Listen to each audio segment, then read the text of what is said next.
Hello! இது தைப்பூசத்தோட part 2 vlog.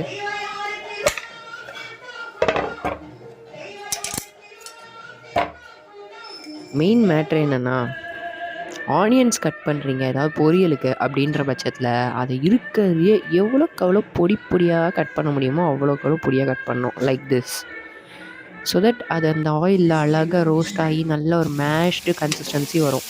அந்த குட்டி குழம்பு போட்டு வரத்துக்குள்ளே சில பல ஐட்டங்கள்ஸை எங்கள் அம்மா உள்ளதுக்கு போட்டாங்க. ஒரு ரெசிபி வீடியோ எடுக்கலான்னு பார்த்தா கோஆப்ரேஷனும் இல்லை, டெடிக்கேஷனும் இல்லை வீட்டில். So chat.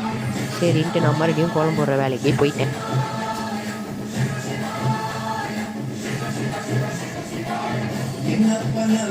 உளுந்து போட்டுட்ருக்கேனே, அப்படி என்ன போடுறேன்னு கேட்டிங்கன்னா, குட்டி மாயில மாதிரி போட்டுட்ருக்கேன். முடிச்சக்கப்புறமா காட்டுறேன்.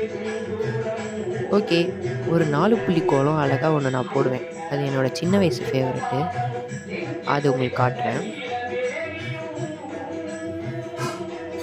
ஈஸி தான். என்ன ஒரு 10-15 வாட்டி போட்டு பார்க்கணும். ஏன்னா இதில் எனக்கு கொஞ்சம் ட்விஸ்ட்டு நிறைய இருக்குது. இல்லை, நான் சின்ன வயசில் போடும்போது எனக்கு அத்தனை வாட்டி தேவைப்பட்டுச்சு. நீங்கள் மேபி ப்ரோவாக இருக்கலாம். ஏன் அது ஒன்றுமே தெரிலன்னா ஈர சாக்பீஸில் போட்டிருக்கேன். அதனால கடா ஆறிடுச்சு. நல்லா இருக்கா? தைப்பூசம்னால ஸ்பெஷல் என்ன?